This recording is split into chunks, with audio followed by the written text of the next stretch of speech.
25 de mayo, primer grito de libertad. En la plaza, llena de gente, French y Beruti repartían escarapelas blancas y celestes, bajo la lluvia de aquel 1810. Ese día rompimos las cadenas, hartos del dominio español. Todo esto como vivo reflejo de la Revolución Francesa, gracias al gran Mariano Moreno. No, para. ¿Qué barbaridades estás diciendo? Eso no fue así. Los historiadores liberales crearon esa leyenda, el famoso dogma de Mayo, que se basa nada más ni nada menos que en una novela. Sí, una novela, escrita por Vicente Fidel López en 1896. Él mismo decía que no se trataba de un estudio histórico, sino simplemente de una ficción. Tiempo después, un pintor desconocido se inspiró en ella para ilustrar los hechos de Mayo. Habría que reemplazar esta imagen por la de Carlos Pellegrini. Vamos a los hechos. En primer lugar, los paraguas no eran un lujo común. En aquella época eran enormes sombrillas que llegaban a pesar 5 kilos. Recién, en 1816, se logró que pesaran 2,5 kilos. No hay certezas de que esa tarde lloviera, y por otro lado, la gente que llegó a la plaza era tan poca que cabía en las galerías del Cabildo. De hecho, de las 450 invitaciones que se entregaron, asistieron 255 vecinos. Por otro lado, French y Beruti no repartieron escarapelas blancas y celestes, sino unas cintas blancas con el retrato del rey Fernando VII, que habían sobrado del día en que se le juró fidelidad. El 25 de mayo no rompimos las cadenas, ni estábamos hartos del dominio español. Si romper las cadenas es cortar con España, dejar de depender de España, ¿no es acaso lo mismo que independencia? ¿Por qué entonces tenemos dos fechas patrias, la del 25 de mayo y la del 9 de julio? ¿Y por qué la distancia que separa una de la otra no son 2 meses del calendario, de mayo a julio, sino 6 largos años? Sencillamente es porque en 1810 no rompimos las cadenas. Fue un acto de autonomía, que significa darse la propia ley. Se formó un gobierno autónomo.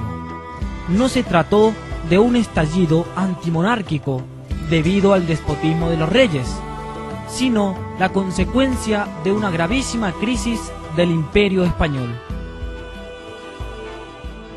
La Revolución de Mayo tampoco estuvo inspirada en las ideas de la Revolución Francesa.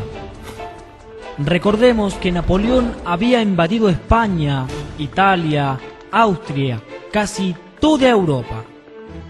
Si hubiese estado inspirada en la Revolución Francesa, la pregunta es, ¿por qué liberarnos si España era parte de este imperio napoleónico? La realidad es que la Revolución de Mayo se produjo justamente para evitar los errores de la Revolución Francesa. El principal protagonista no fue Mariano Moreno. Esta mentira se ha transmitido tanto que cuando los libros y manuales nombran a los miembros de la Junta, el nombre de este secretario aparece inmediatamente después del presidente. No es así. La Junta tenía un orden jerárquico. La encabezaba el presidente Cornelio Saavedra. Le seguían los 6 vocales en orden establecido. Y por último, había un primer secretario y un segundo secretario. Este último era Mariano Moreno. Lamentablemente, como dice Irasusta, a poco de iniciarse la empresa por el gobierno propio, los ideólogos prevalecieron sobre los prudentes para orientarlo todo en sentido opuesto. De hecho, Mariano Moreno se robó la revolución que no había hecho él y que no tenía sus mismas intenciones, y la convirtió en algo distinto. Vicente Fidel López, el autor liberal de la novela sobre la Semana de Mayo, nos dice sobre Mariano Moreno: por desgracia suya, había nacido con una fantasía tan viva cuanto asustadiza y cobarde. Estaba sujeto a insomnios terribles, en medio de los que veía a sus enemigos acechándolo con puñales unas veces y otras encarcelándolo para arrastrarlo a la horca. Nuestro personaje verdaderamente era un ideólogo cobarde y de ningún modo el prócer de la revolución. Ciertamente, el verdadero y primer protagonista fue Cornelio Saavedra. ¿Con qué sustantivos podríamos definirlo?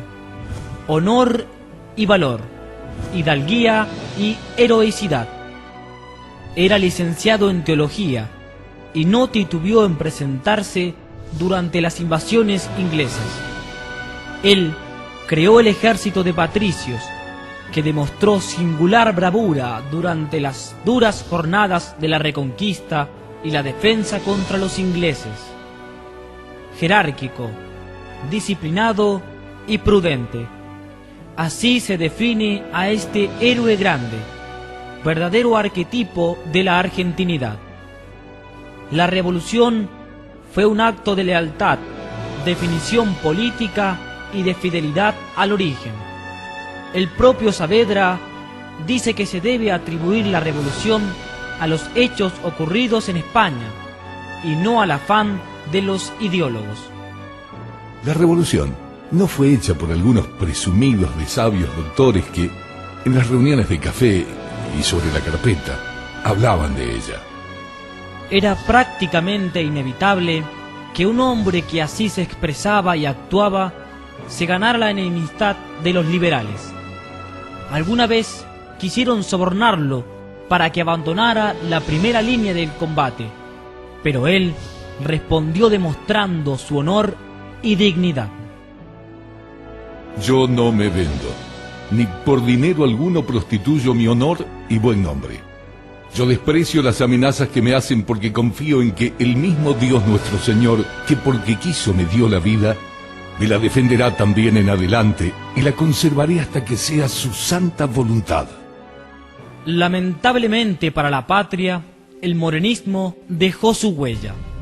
Esta huella falsa que derriba a la Argentina cuando intenta levantarse y caminar hacia su natural destino de grandeza. En este bicentenario es importante que conozcamos la verdad de los hechos de nuestra historia. Que no nos engañen los que han hecho de la Argentina un botín de guerra para lucro personal y de sus mandantes extranjeros.